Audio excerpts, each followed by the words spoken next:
Hello.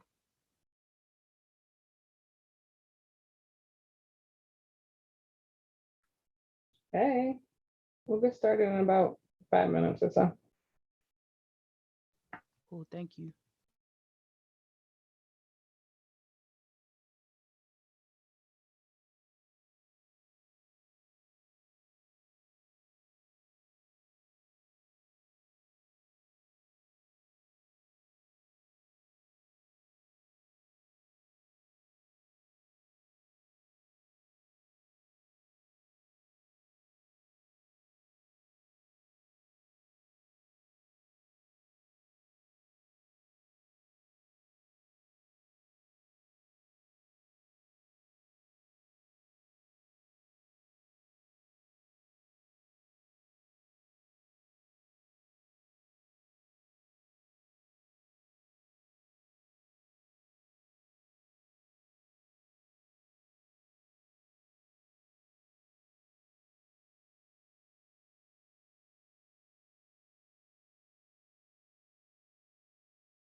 Hi.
We'll be getting started at about 7:05. In the meantime, you can add yourself to the Kahoot game. You just have to go to your browser at kahoot.it or on your phone and put in the game pin. And we will do this probably a couple minutes after we get started, so you guys can start getting ready to play.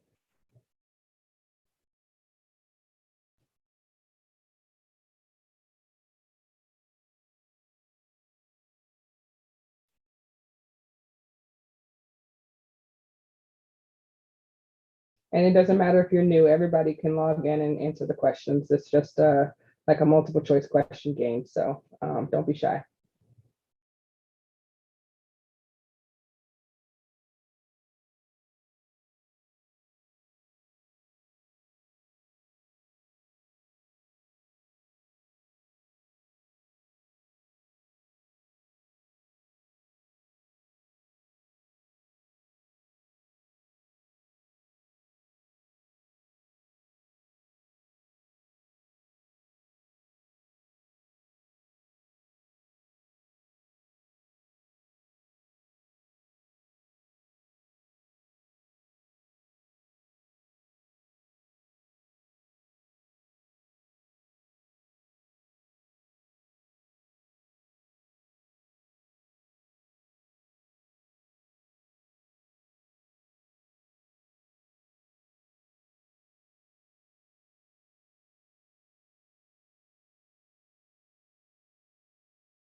All righty, we're going to go ahead and get started.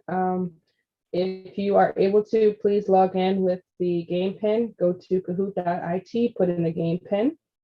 This is much funner when everyone plays, so unless you're dialing in from your work, please feel free to log in and play with us. It's going to be a game we're going to play in a couple minutes. It's just going to ask you basic cybersecurity information. And you don't have to put your own name in there if you don't want to. If you're worried about being embarrassed. All right, so this is week 1 of the Certified Ethical Hacker version 11 study group. So this is meant to be interactive. Please feel free to ask questions. We're going to, through the next 15 or so weeks, work our way through the materials for the Certified Ethical Hacker exam. So it's the pin number is 6928541. And I will put that into the chat so that you guys can log in. And it's kahoot.it. And we'll get started with that in a couple of minutes. All right, so CEH version 11. I'm going to skip the who are you portion. My name is Tanisha. I am the executive director for Black Girls Hack. So we offer training in ethical hacking to try to, bridge the gap between what's taught in schools and what you need to get started in a job. So we offer a wide variety of workshops and trainings in different areas within cybersecurity to help prepare you for jobs in cybersecurity. So all of our study groups pretty much follow the same type of agenda. We'll start off with a Kahoot.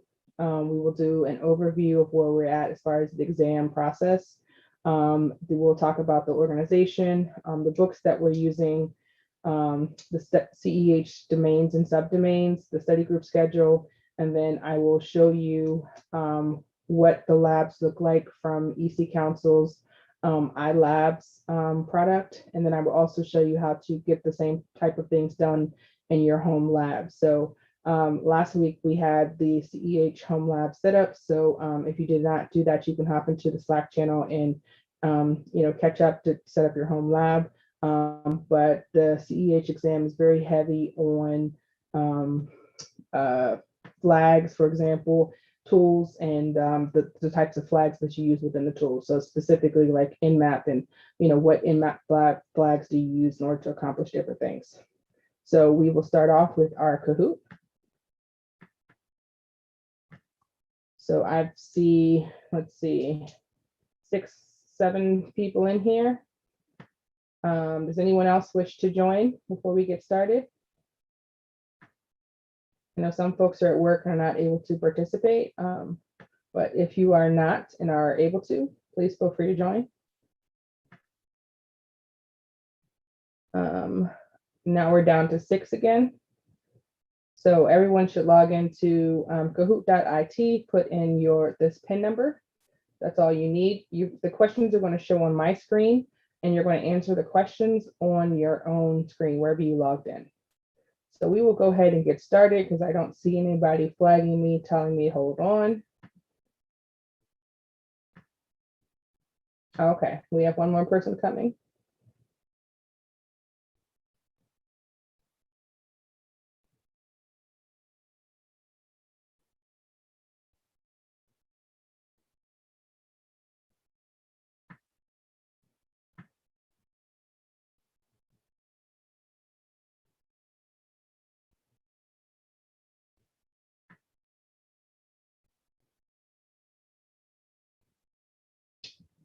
All right, I see one person. There we go. All right, we're getting started. Oh, there's another one. All right. So again, the questions show up on my screen, and the answers you're going to put into yours. This is a little game about ports and protocols. So question 1, DNS uses which well-known port number? Also, the faster you answer these questions, the more points you get. So that's going to help to differentiate between you and the other folks who are playing along.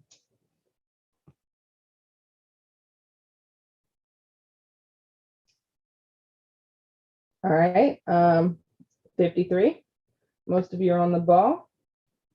Let's see, Quan was quick on the draw, followed by Michaela and Celtic. Number 2, secure FTP uses what common port number?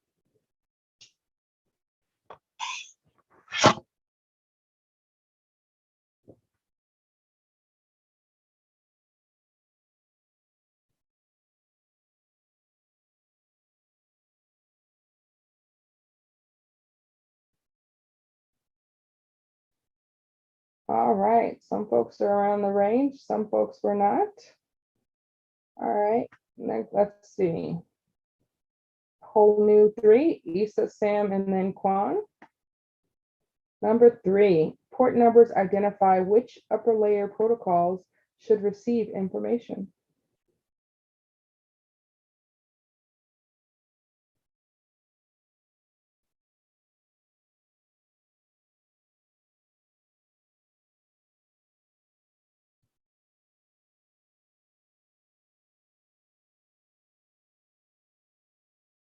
Yep, that is correct. Let's see where we're at. Issa, Michaela, and Nira. Number 4, TCP is known as a connectionless protocol.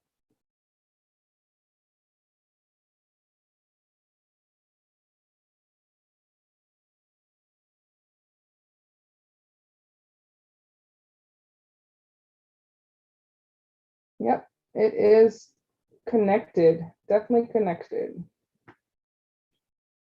All right, Issa's on fire, followed by Michaela and then Sam. Which protocol uses both TCP and UDP?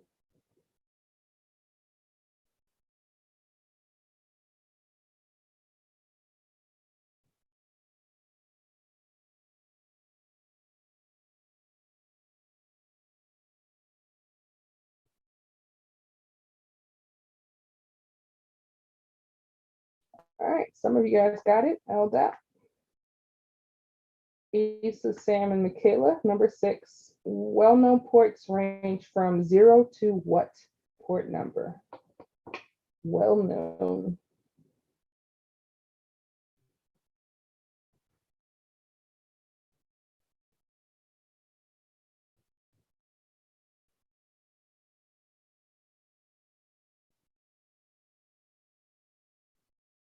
Yep, the well-known ones are 1023. You may have gotten confused by the number of ports altogether, which is in the 65,000 number.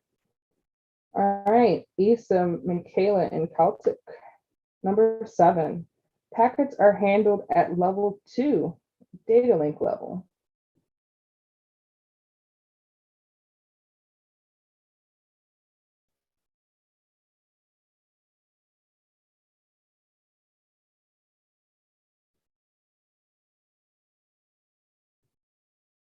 Yep, you had a 50-50 chance. The answer is no. All right, Michaela, Issa, and Sam, number 8. How many layers does TCP/IP have?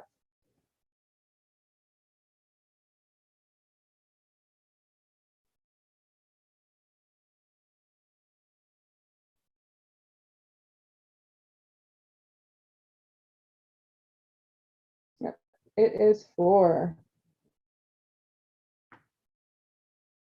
Let's see, Michaela, Sam, and Issa, number 9. True or false?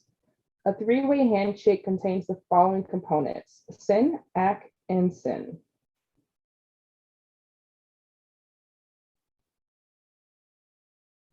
Yep, that is not correct. It is a SYN, ACK, and a SYN-ACK. Michaela, Kwan, and then Sam, number 10. How did you find out about this study group?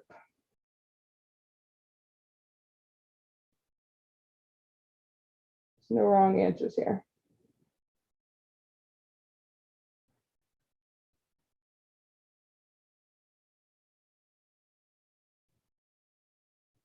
Okay. So the people who found out from some other way, feel free to drop something in the chat to let me know. Okay, some Slack folks. Okay. Slack seems like it's the most effective, followed by LinkedIn. All right, so let's get back to it. So CEH exam overview. All right. So the CEH exam has 125 questions. It is multiple choice, and the exam typically takes 4 hours.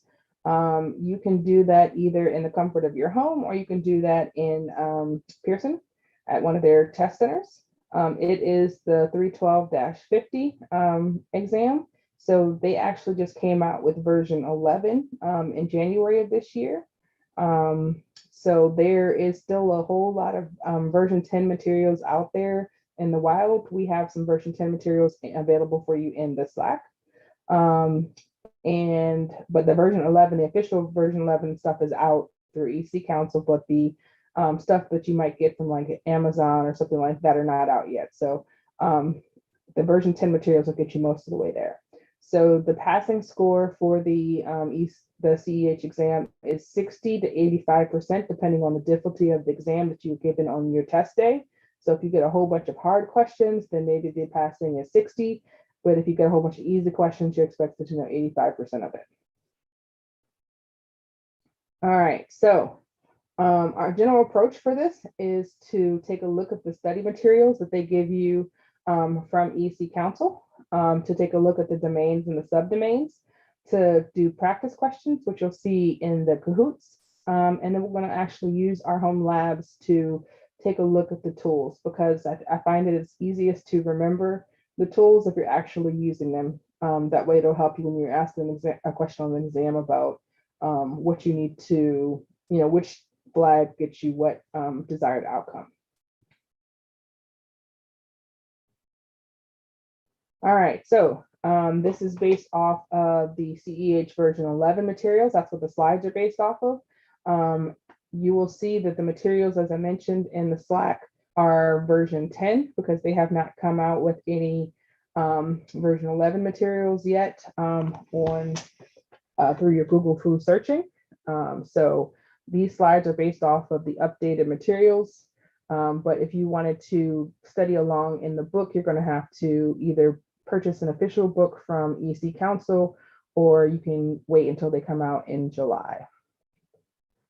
So one other note, just I guess a kind of a housekeeping thing, is if you're planning on taking the certified ethical exam, it is $1,200 on their website, but we can get you through Black Girls Hack the book, the access to the labs, and the exam voucher for around $800. So before you go and take the exam and pay the retail price for it, just come check us out and see the things that we've got that are available for all of the squad members. All right, so we are breaking down the information for the study group based on the blueprint, which is available online. This is version 4.0 of the blueprint.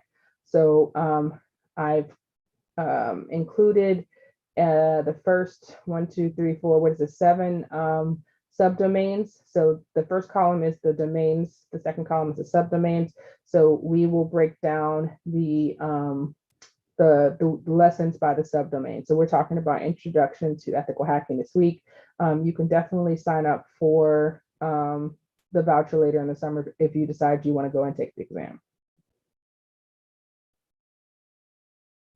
Is it not full screen for everyone?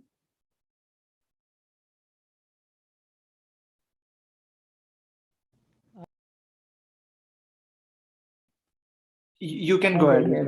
hear that. I can see the full screen now. Yeah, there was some issue from my side. Okay.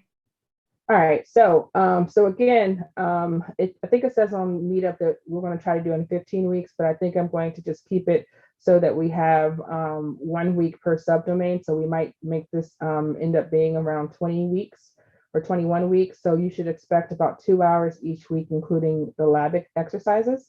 So you can do the lab exercises in your home lab, with the exception of the iLabs, which you would have to purchase the bundle from EC Council. Well, you can actually get it from us through EC Council in order to be able to do their version. But I'll show you what that looks like so that you can see, what type of information you're expected to learn. So this week is the information security and ethical hacking overview. This is the first domain. So we'll go ahead and get started. Before we get started, are there any questions?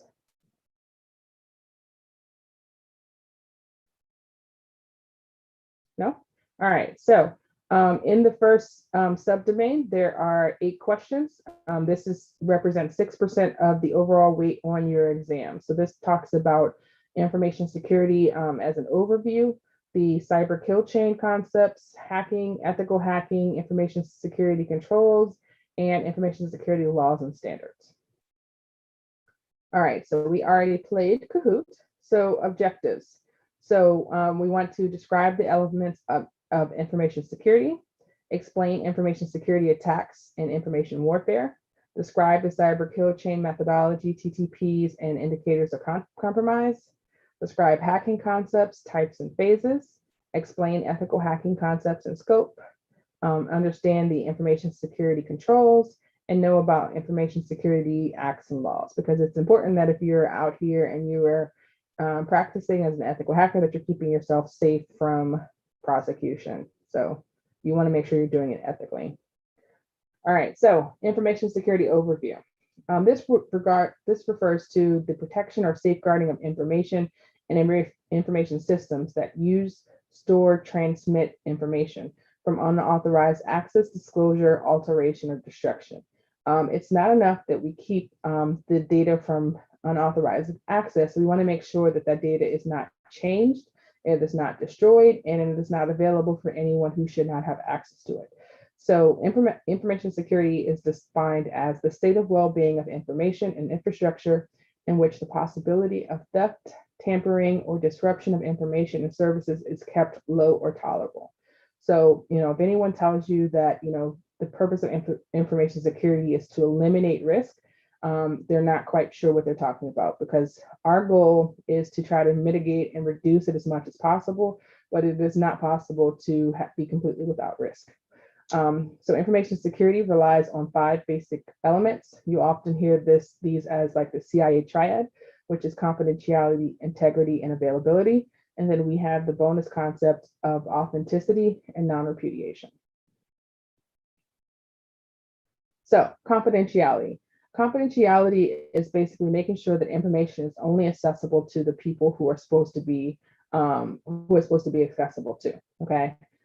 Integrity means that the information has not been changed. So you want to make sure that if I send a message to Abdul, that he actually gets the message and it hasn't been changed. So if I say, meet me at the corner of 5th Street, and somebody wanted to, kind of mess up our plans, and they might change the message to meet me at the corner of 3rd Street, which means we're not going to be at the same places, right? So it's important that the data that we're sending have the integrity. Availability, which is making sure that information is available when it's supposed to be available, right? So when you go to log in to make a purchase, if the website is not up, then it's not available. Okay, so in order for organizations to be able to make money, the information has to be available when it's supposed to be. So not just in money making, but in anything. If you want to log into your bank account, or if you want to book a reservation, any of those things are required that the data be available when it's supposed to be. So the two bonus concepts that we get outside of the CIA triad are authenticity, which is making sure that the data is genuine and uncorrupted, and non-repudiation. And what that means is when I'm sending my message to Abdul, I can't say that I did not send it, and he can't say that he did not receive it, because there are controls that are put in place to make sure that only he can see it and only I could have sent it. So any questions about the CIA triad plus our two bonus concepts? I have the last, do you mind, explaining one more time, the last one, non-repudiation? Non-repudiation, yes. So non-repudiation is, I can't say that I didn't send you a message, for example, and you can't say that you didn't receive it. So what that means is that when you're sending a message, you're going to use, for example, my public key, and the only person who can open it is the person who uses my public key. So what that says is that the message had to come from me, because the only person who could have encrypted the message is me with my private key. Okay, so I'm sending it with your public key, so that the only person who can open it is the person who has your private key, which should be you. So non-repudiation says that we make sure that I'm the one who sent it and you're the one who received it. Okay, so as opposed to like an email, I can send an email to you and make it look like it came from Angela. Okay, so we don't have a non-repudiation because, even though it says it came from Angela, I just really spoofed it and it really came from me. Okay, whereas if I send a message and I encrypt it with your public key, and I encrypt it with my private key, then that makes sure that only you and I are involved in the conversation, because no one else has our keys. Sure, thank you. All right, so attacks. When we're talking about attacks, we're talking about someone having a motive or a goal, a method, and there has to be a vulnerability. Those are the three things that needs to be in place in order for attack to take place, okay? So a motive could be anything such as disrupting business, stealing information, revenge, ransom, damaging the reputation. It could be that they don't believe in whatever it is that the company's doing. They're hacktivists. So there's a lot of different motives or reasons for being able to do it. Someone may be able to do it just to say, hey, I did it, okay? And in the class of attacks, there's two types of attacks. There are passive attacks, and then there's active attacks. So passive attacks involve intercepting and monitoring network traffic and data flow on a target network while we're not actually tampering with the data. So you can think about that as something like using Wireshark to just listen to the traffic but not actually doing anything. An active attack, you can think of something like a man in the middle, where I'm actually getting the traffic that you're sending, changing it, and then sending it on. So active attack involves actually tampering with the data or changing it in transit, or disrupting communication or services between the systems to bypass or breach secured systems. So even if I, for example, bring down a network, it's an active attack because I've taken steps to disrupt communication.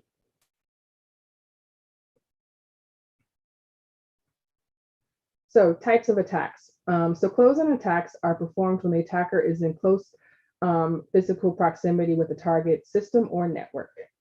Insider attacks are performed by trusted people who have physical access to the critical assets. So you can think about this in terms of like your employees. And then you have distribution attacks, which occur when the attacker tampers with hardware or software prior to installation. So you can think about this as like a backdoor that's installed in your card before you actually get it to install on your computer. Okay, so those are the three types of attacks that you might see on your exam. So information warfare. So information warfare refers to the use of information and communication technologies for competitive advantages over an opponent. So examples of this include viruses, worms, Trojans, logic bombs, and trapdoors. So there are a lot of different types of information warfare. You can see command and control, electronic, hacker warfare, cyber warfare. So you can just, once you get some study materials, take a look and make sure that you understand what the difference between each one of these types are. But these are the 8 different types of information warfare. So cyber kill chain. So you may have heard about this in the news a lot, especially recently. Cyber kill chain is a way of illustrating how an adversary can attack the target organization. So this was actually brought about by the military. It's a model that helps organizations to understand the threats at every stage of an attack and the countermeasures necessary to defend against each attack. So the cyber kill chain methodology is a component of intelligence-driven defense for the ID and prevention of malicious intrusion activities. So it helps security professionals to identify the steps that adversaries will follow in order to accomplish their goals.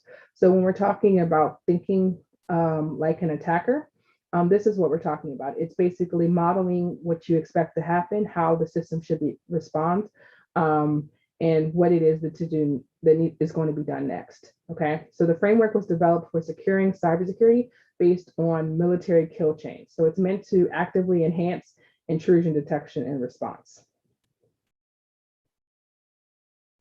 So this is one of the things that's, I think, newer in version 11 versus version 10. So the phases of the cyber kill chain methodology are reconnaissance, weaponization, delivery, exploitation, installation, command and control, and then actions on objections. And you can see within the diagram the different descriptions about those steps.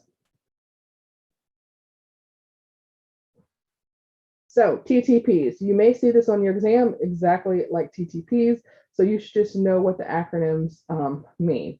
So TTP is tactics, techniques, and procedures, and it refers to the pattern of activities and methods associated with specific threat actors or a group of threat actors. So tactics describe the way that the threat actors operate during different phases of an attack. Techniques include the different stages that we talked about.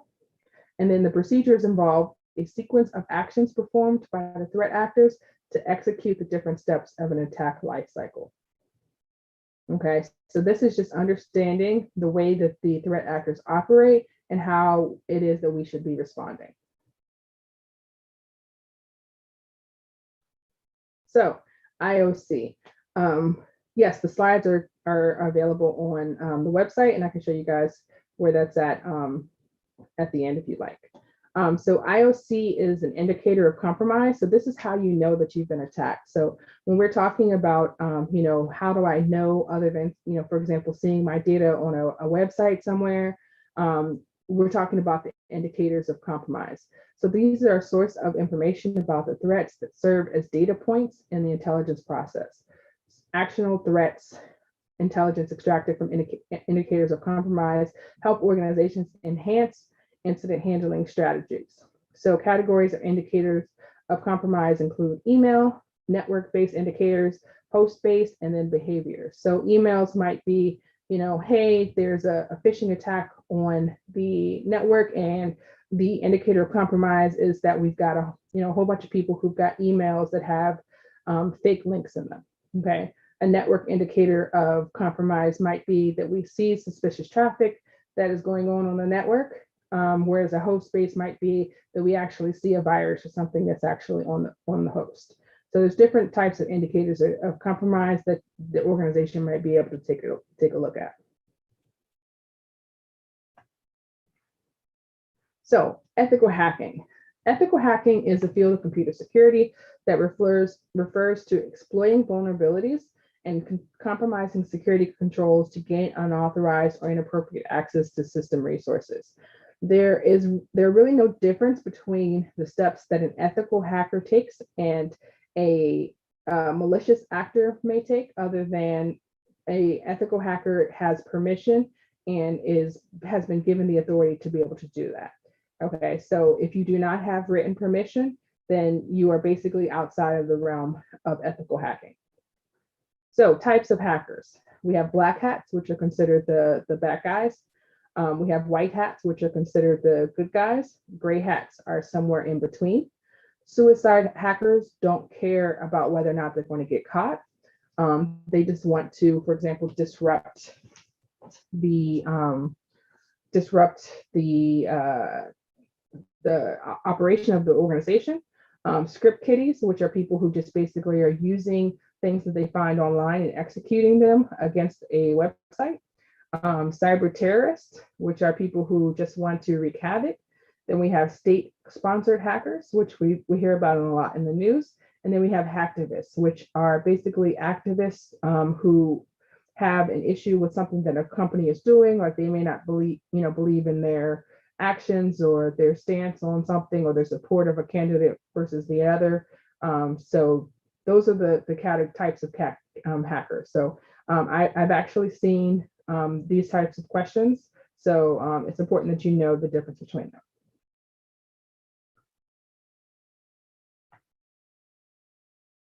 So the hacking phases, there are 5 steps within the hacking process. So and this is both for, any types of hacking. So both ethical hacking and then malicious actors as well. So there is reconnaissance, which is basically doing the research to try to find out as much as you can about the network prior to your engagement. There is the scanning, which is to find out, any of the machines or hosts that are within scope of the engagement, as well as any of the ports that are open on them and the vulnerabilities that might be open on those. Gaining access, which is actually getting user or root privileges. Maintaining access, which means something like, for example, installing a backdoor or a user account to make sure that you can log in the future without having to exploit the same vulnerability. And then clearing your tracks. So you may say, hey, if you're an ethical hacker, why do you have to clear your tracks? And the reason being is that you want to make sure that you're not leaving traces of what it is that you're doing on the machines. You want to stay as stealthy as possible, regardless of, unless you're like a suicide hacker or something like that. Most everybody else makes sure that they want to clear the tracks, so they're not leaving information in logs, or you're not leaving your backdoor there. You just want to make sure you clean up after yourself. So ethical hacking follows the same processes as those of a malicious hacker. The steps to gain and maintain access are similar. To beat a hacker, it's necessary to think like one. So you seek to answer basic questions. What can the attacker see on the target system? So they gain that information through scanning or maybe through reconnaissance. What can the intruder do with that information? So are they just, exfiltrating the information and just trying to get it off? Or are they actually doing something with it? Is it credit card information? Is it healthcare information? And are the attackers' attempts being noticed on the system? So again, when you think about security, there's both offense and defense. So as an ethical hacker, you are engaging in activities. Do the security folks, the security operations people, are they noticing what it is that you're doing, or are you managing to sneak around without anybody seeing? The purpose of ethical hacking is to try to get the security people to be able to enhance their controls and make sure that they're able to notice activities being taken on the system. So we want to make sure that the organizations are getting better about their security, which is the purpose of ethical hacking. So information security controls. So information assurance refers to the assurance of the CIA, which is the confidentiality, integrity, and availability, as well as the authenticity of information during the usage, processing, storage, and transmission of information. So we care not just about information that is at rest, but we also care about information that is in transit. Okay, so defense in depth, which is another category underneath information security controls, is a security strategy in which security professionals use several protection layers throughout an information system. So what does this mean for you? This is saying that at the sidewalk before you get to the building, there might be bollards to prevent you from getting through the front door. At the front door, there may be a security system which you have to swipe your badge in order to get through. Once you get through the front door, there might be turnstiles in order for you to get in, or a man trap that's going to prevent unauthorized people from entering into the building.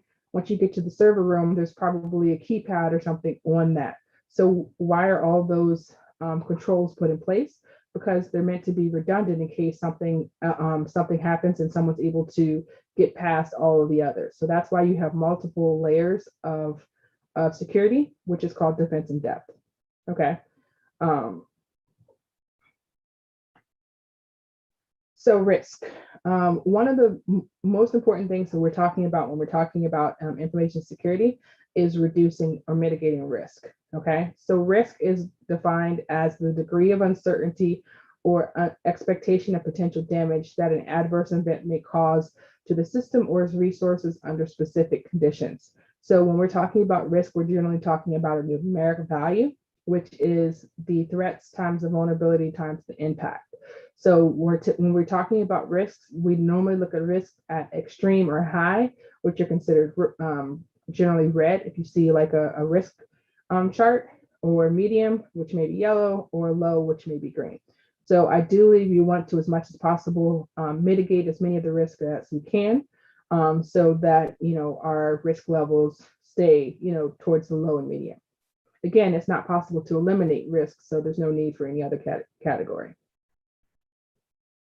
So the risk management process. There is risk identification, risk assessment, risk treatment, and the risk tracking and review. So one of the things that you have to do as a security professional is make sure that you identify the risks, assess their impact to the organization, figure out how you're going to deal with them, and then making sure that you're tracking and reviewing them. So have you implemented controls in order to deal with the risks, and how effective are the controls? Who is managing that process, and at what point are we reviewing them to make sure that the risks have not increased? So legal issues. There are a lot of different legal issues concerning ethical hacking. So some of the ones that what you may see specifically on your exam, and then you should know about as information security professionals, is HIPAA, which deals with healthcare information. Sarbanes-Oxley, which deals with financials. There is DCMA and FISMA, which are federal information security requirements.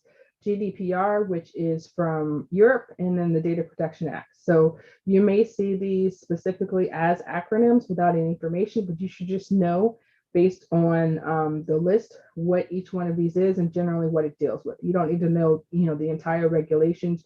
You should just know that if it's talking about healthcare information, for example, it's probably dealing with HIPAA. If we're talking about financial information, we're talking about Sarbanes-Oxley. So one of the other ones that I just realized that is not on here also is PCI, which is payment card industry regulations. That's another one that you may see frequently.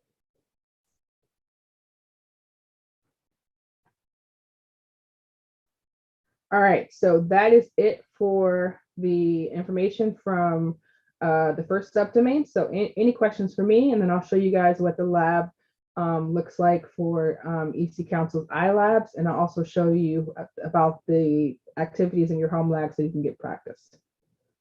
So any questions so far?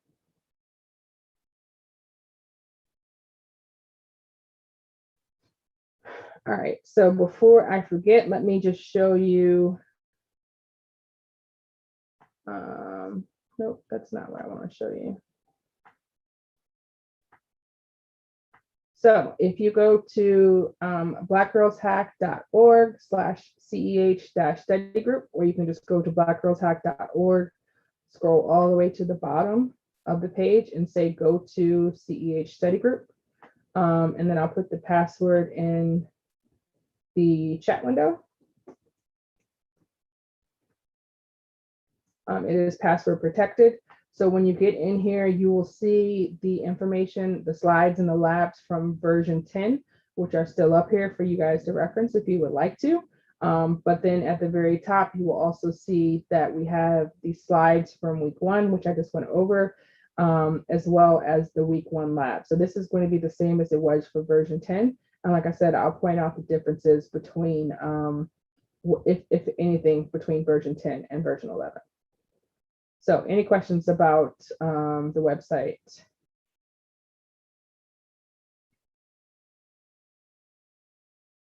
All right. You're very welcome. All right, so AC Council has its own, they call it iLabs.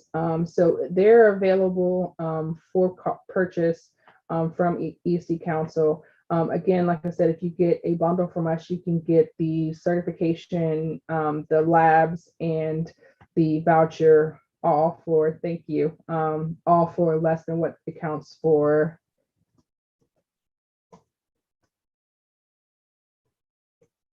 online. So if you take a look at the exam online, you'll see that it is $1,200, plus you have to pay to renew it.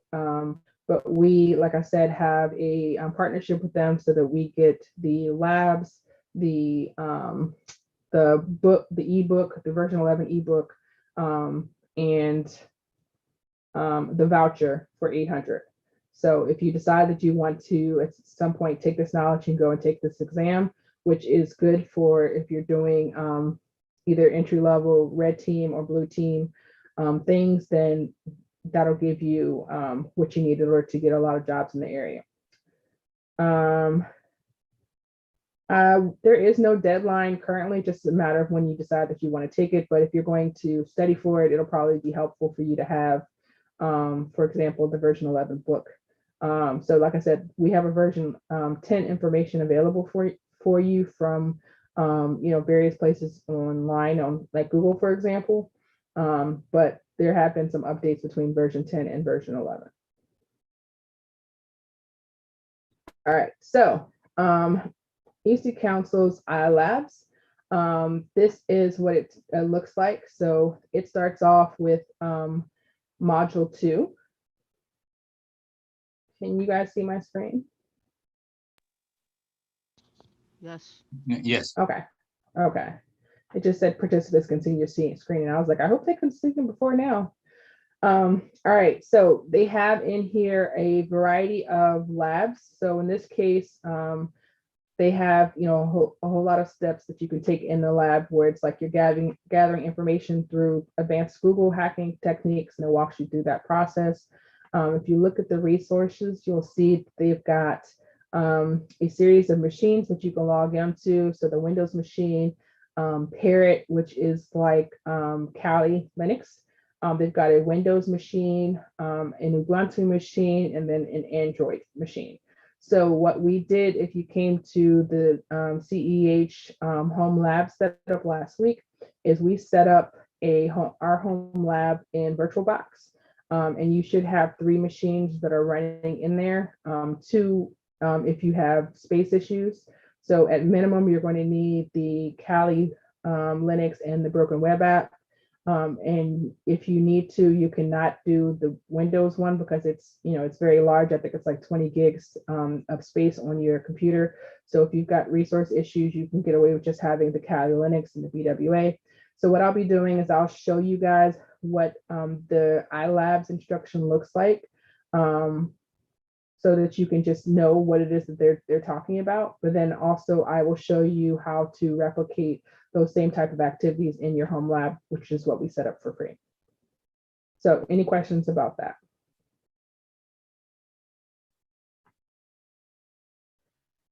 All right, so they walk you through the process of doing footprinting and reconnaissance. So footprinting is basically figuring out, what operating systems that your victim is using, what kind of tools are they using, what services are they using, things of that nature. So you want to find as much as possible. If we were doing an actual penetration test or ethical hacking engagement, we might want to find out about the way that they set up their email accounts. We might want to find out, about employees and what type of tools and technologies they use. So all of that's going to help us to be able to try to figure out the best way to be able to get in vulnerabilities. So what the iLabs does is it basically walks you through step by step how to, use different tools. So in this case, it's walking you through how to search for information on Google. So interestingly enough, this is also how a lot of the materials that we've got in the Slack came about. So if you wanted to say, for example, CEH, let's say, and then say file type PDF. This is what they call advanced Google searching. What it's going to do is it's going to bring back all the things that are related to the CEH that are specifically in a PDF format, right? So in this case, we get like the CEH exam blueprint for version 4. So this is actually what our study group is based off of. It's based off of the items in here. So these are the domains and the subdomains and the percentages. So we talked about the introduction to ethical hacking this week, which talked about these areas, and it represented 6% of your exam. So that's where that information came from. But you can also find, for example, books. So I think we've got these 2 books in our Slack channel for you guys to be able to do, but they're available online at some place or another. So one of the things that they're talking about, in addition to doing the footprinting and reconnaissance, the next step is actually doing footprinting through web services. So a couple of things that I wanted to show you is what's the site running. So what's the site running is it's basically netcraft.com. And it's set up to help you figure out what technologies a company is using. Okay, so you can type in, for example, ecouncil.org, which is what they suggest in the example here. And what it's going to do is it's going to show you all the technologies that they use. So this is the type of information that you want to put together when you're doing your footprinting to try to figure out, for example, what types of tools that you might need to get around whatever they're using. Okay, so we can find out a lot of information about this. We can find out the IP address of the organization. We can find out both the IP version 4 and the IP version 6. We can find out what name server that they use. So we have that information here. So a lot of this information you can get through other sources, such as like, for example, Whois, but a lot of that information is specifically here so that you can actually just see it and be able to use it. So this is one of the sites that they're using. There are also other ways for you to be able to find out information that's going to be important during the initial phases of the like ethical hacking. For example, you may need to find out information about a specific person. So let's say they say, hey, Sadia is the DBA for the site, let's see what we can find out about her. You can do a search through like PQ, for example, or some other online method and be able to find out, for example, all of her email addresses, all of her phone numbers, addresses, relatives, websites that she may be a part of, for example. So you can find out a lot of information about people so that you can help to put together, for example, social engineering campaigns to try to find out, what's her pet's name, because maybe her password for, her logging to get into work is her pet's name and the year she graduated. I don't know. But that's the type of information that you can find. There are also websites such as the OSINT framework, which you can use if you have specific information. So for example, if you have a domain name that you're meant to do your engagement on, you can do information about that specific domain name, or you can do information on a username. Okay, so if you do information, for example, on a username, you could find out all of the places where that username is actually taken, right? So there's websites such as Namecheck where you could type in, for example, let's say I wanted my username to be popcorn, right? You can find out all of the places where popcorn is still available.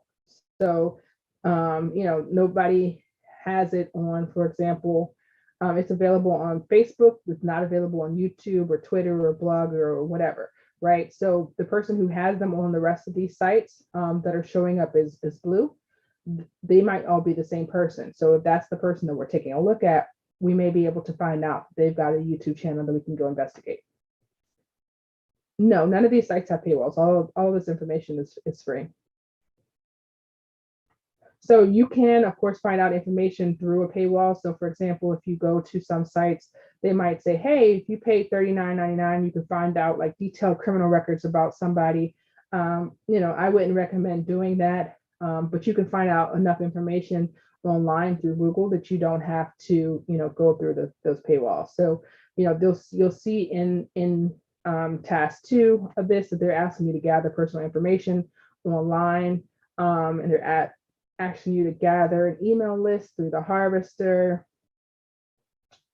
information using dark web. So it walks you through step by step all of these tasks.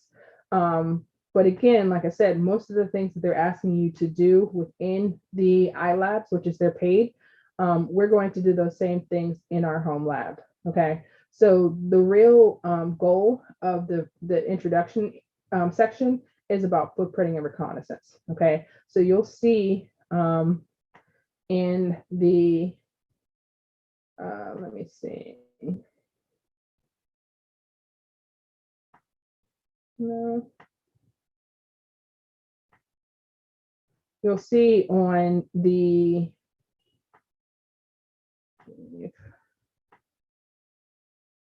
lab. Oh, did I already have it open? Oh, I do already have it open. So you'll see that in the lab, it walks you through the process of doing the installations, which we did in the home lab last week.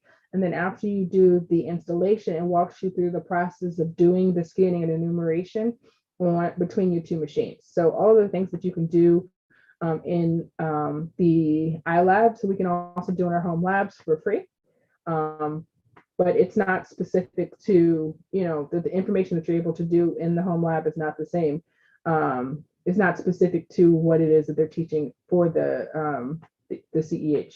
But we can do the same types of things so that you can practice tools, because a lot of the stuff that's on the exam are things specifically like, what nmap flag do you use if you want to see what the operating system is? Okay, so you may have a question like that. So if you've not actually done something with the flags to get the operating system, you may not know that information. So that's the purpose of the lab. So even though there's not like a performance-based piece to this exam, it does ask you specific information about specific filters that you use, for example, in Wireshark, or specific flags that you may use in Ping or in Nmap or things like that. So any questions about that so far?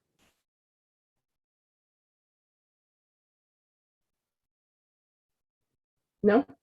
All right. So what we do in the first lab is basically you're logging in, you're making sure that you've got connectivity between your two machines. And then you want to just basically scan and see what the vulnerable services are. Okay, so if you came to the lab setup last week, one of the things that we did is to make sure that these two machines are connected. So I did two things. I made sure that both my nmap machine and my broken web app machine are on the same network, but I also made sure that they are both off of the web. So it does not matter so much that your Kali machine is off of the web, but it does matter that your broken web app is off of the web, because broken web app is intentionally vulnerable. So you want to make sure pinging 8.8.8.8 is the same thing as pinging Google to make sure that it's available. So if you can't reach Google, then that more than likely means you're not connected to the outside world. And that's what we want for our home lab, so that we don't have to worry about, for example, scanning other websites and getting in trouble, or scanning a network that we don't own, for example. Okay. So when I do my scan, I can ping my, my other box, which is the Kali box over here. So you can say ifconfig, and this box is 10.0.2.27, because that's what I set it up as. And then we have, if I ping 10.0.2.27, what that says is that we've got a connectivity between these two boxes so that I can do my scanning. So broken web app is intentionally vulnerable. That's why it's called broken web app. It's set up so that it is an intentionally vulnerable. So if we went in here, for example, and we said 10.0.2, what did I call it? I think it was 7 is the broken web. Oh, wait, yeah, 7. So what that does is, if I don't have my proxy on, give me 1 second.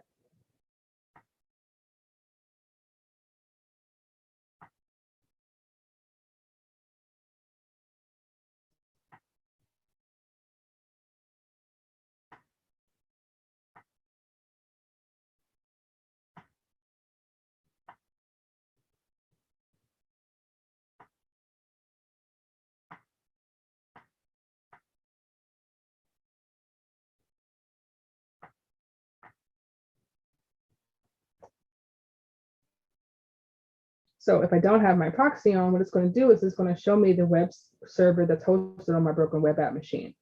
So what I can do at that point is be able to, for example, do our scanning and enumeration of the broken web app machine so that we can see what's available, and then we can be able to figure out ways to be able to exploit it and be able to break in.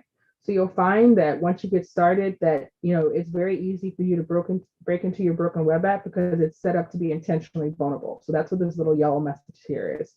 It's that this VM has serious security issues, and we strongly recommend that you run it only on host only or NAT so that you don't have access to the internet.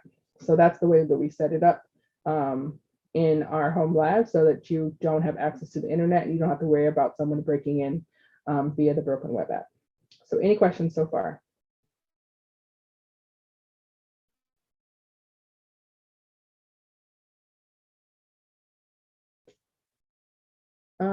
I see no questions. All right, so our task for this lab is to do a scanning and enumeration of our broken web app machine. So from our Kali machine, we're going to say nmap, and I'm going to just do a -A because I wanted to get -A is aggressive. It's also very noisy. It's going to get picked up by your security people really easy. But I'm going to do that because it's going to get us back everything that we want to see so I can show you for the purposes of this exercise what it is that we're looking for. So you can do an nmap scans specifically with a lot of the different flags. So there is a man page, which I will show you really quick. So nmap man. No, is it H? All right, so if you do nmap-H, you'll see that there are a whole bunch of options that are given for you to be able to do an nmap scan. And this is the type of detail that this exam goes into. It specifically says, hey, if you wanted to do a ping scan, which flag would you use? So you have to know that a ping scan is SN, right? Or if you wanted to do a scan for the operating system, right? You should know that that's going to be -O, okay? So there are a lot of different flags. So that's, even though this exam does not have, like I said, a performance-based or like a hands-on piece, you have to have used these tools in order to know how to use these flags. So when I did my scan just now, I did the -A, which is aggressive. What that gets me is it gets me all of the things that I'm looking for. It gives me the ports, it gives me the services, it gives me the service versions, and it also gives me, for example, a trace route and an operating system guess. So nmap basically makes a best guess of the operating system. There's not like a specific answer. It takes a look at the information that's on the computer that's being scanned, and it tries to tell you like, hey, based on this information, I'm pretty sure that this is, in this case, a Linux machine. And we know that our broken web app is in fact a Linux machine. We also know that it is one hop away because, again, the way that I set up this box, this VM, this lab, is that there's only 2 machines on here right now that are available, and that's the Kali machine and the broken web app machine. Okay, so when you do a scan of a victim machine, so in this case, our victim machine is the broken web app, it tells us what ports are open. So we specifically see that TCP is open. If we didn't already know it, we would now know that on port 80, there's an Apache web server. Okay, so we see that because we're able to access this. The default when you pull up a IP address on a URL is port 80, which is what we see here. We also see that there are some other things that are available on port 443 and 445 and port 8080, which is also a web HTTP web server, and then port 8081. Okay, so we find out a lot of information by doing the -A scan. So the reason why you don't do the -A scan in real life is because, like I said, it's very noisy. It's going to get picked up very easily from a firewall or something. So what you're supposed to do is something like nmap -s maybe -O and then the IP address.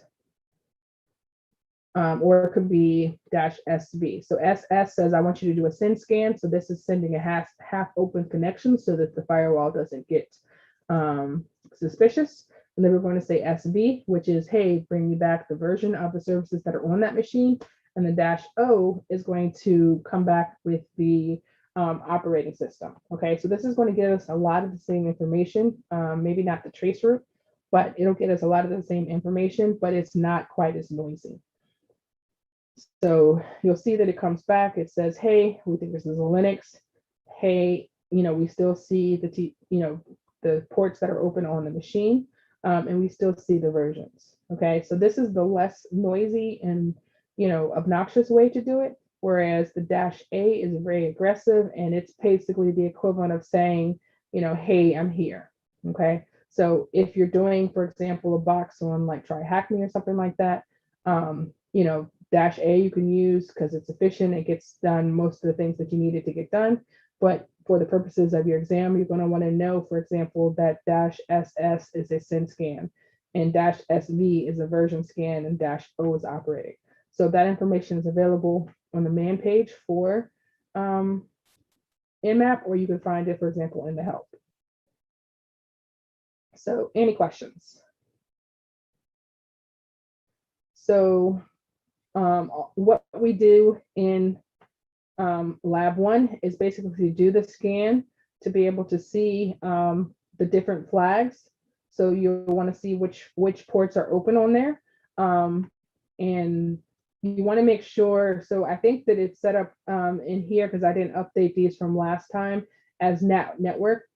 So you want to make sure that you're not using NAT network. So the updated instructions are in the Slack or on the website, so I can give you those so you can make sure that your network is not available, because NAT network will actually let you get to the internet, and we don't want that for the broken web app machine. But this first week's lab walks you through the scanning and the numeration process, and then we're also going to use Wireshark to capture some packets. And the reason why we're going to capture the packets is because Wireshark is one of those tools that you're going to need for the exam, where you have to know specific information about, like, for example, how do I filter only, for example, website traffic from on Wireshark. Okay, so that's what the first week lab walks you through.